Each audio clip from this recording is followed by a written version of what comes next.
mes côtés, Karianne Bolduc, qui est une amie proche de la victime. Bonsoir, merci d'être avec nous. Bonsoir, merci de me recevoir. Mes condoléances d'abord. Merci.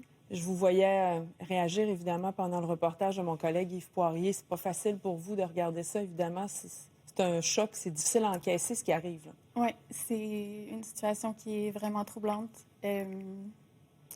C'est vraiment... On est tous un peu sous le choc en ce moment, là. On a un groupe Facebook, là, les gens qui habitaient un peu comme dans les 4 blocs appartements qui étaient rapprochés, là. Donc, on s'est fait un groupe Facebook, là. On se parle beaucoup, puis c'est vraiment difficile à avaler, là. Vous étiez une petite communauté, si je comprends bien. Vous vous connaissiez toutes, vous passiez beaucoup de temps ensemble. Vous-même, là, avec Véronique, vous avez passé beaucoup de temps avec elle.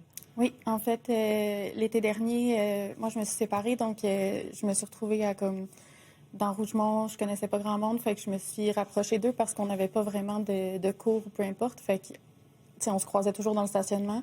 Puis on avait installé une table à pique-nique, on avait commencé à faire des barbecues le soir, on recevait les enfants qui arrivaient de l'école.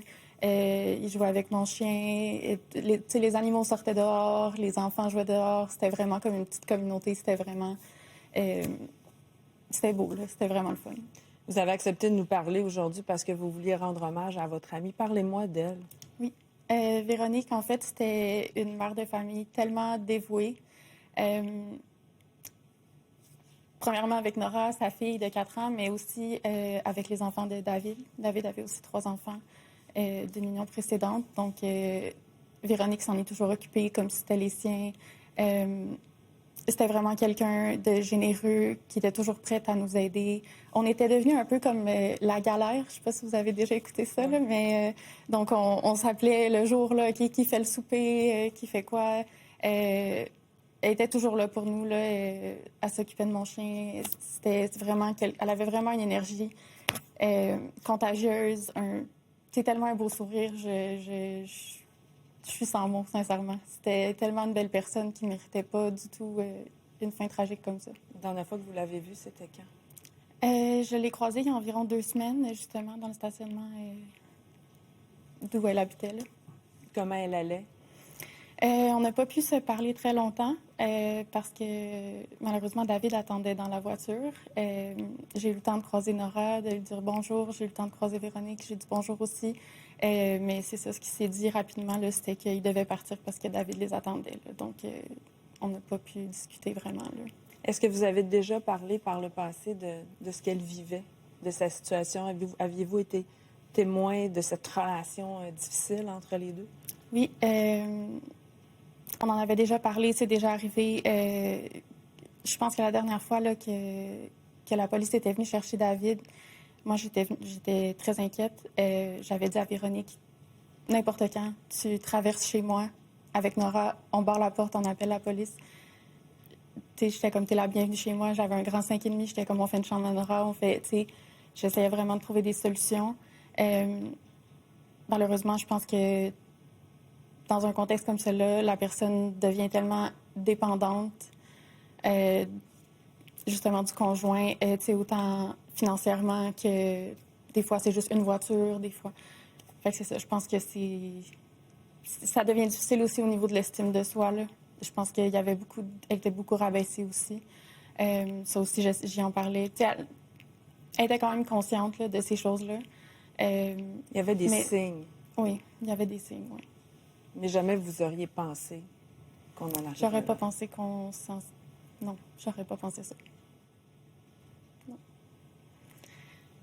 Puis je pense que des fois, on a peur de réagir, on a peur de trop agir, puis que ça cause des dommages à long terme, dans le couple ou peu importe, mais sincèrement, je pense qu'il ne faut pas avoir peur d'agir. Je pense qu'il faut absolument faire tout ce qui est dans notre pouvoir pour les sortir de là, parce que je suis sans mots de ce qui s'est passé. Puis c'est ça. Je pense qu'on voudrait tous revenir dans le passé puis essayer de... On était là pour elle, mais... Si vous aviez un message à passer à justement une femme qui vit une situation difficile en ce moment, un peu dans la même situation que Véronique, ou comme proche, par exemple, ce serait quoi? Il faut en parler, il faut en parler. c'est sûr, des fois, comme là, dans la situation qu'il y a en ce moment, qu'il y avait avec Véronique, là, on ne pouvait pas beaucoup parler par message texte, malheureusement, parce que des fois, il y avait David qui regardait les messages. Donc, mais tu sais, on se croisait dans le stationnement. J'essayais toujours de lancer un petit comme, est-ce que ça va? Tu sais, je pense que c'est important d'essayer d'aller les voir, d'essayer d'aller, tu sais, vraiment de leur parler face à face là, pour que peut-être qu'ils puissent dire quelque chose qu'ils ne seraient pas en mesure de dire d'une autre façon. Là. Puis, D'être là, d'être à l'écoute. exactement, d'être là, présent. d'être à l'écoute. Mais il faut que les gens en parlent. Je sais que c'est terrorisant. Mais je pense que si on se tient, il y a moyen de... Il y a un peu d'espoir là-dedans. Là. Est-ce que vous considérez qu'il y a assez, on en fait assez pour protéger les victimes de violences conjugales? Non. Véronique a toujours eu peur de partir. Je crois que c'est trop... Tu sais, le processus est comme trop long. J'ai l'impression qu'il y a des gaps dans le processus qui font que des fois, les femmes se retrouvent dans des situations qui ne devraient pas se retrouver, où ils ont comme un petit gap, là, justement, où ils ont moins de soutien ou peu importe. Puis je pense que c'est là les lacunes un peu. Je pense que c'est important de s'assurer que le système fonctionne de façon efficace pour que les gens soient en sécurité rapidement. Là.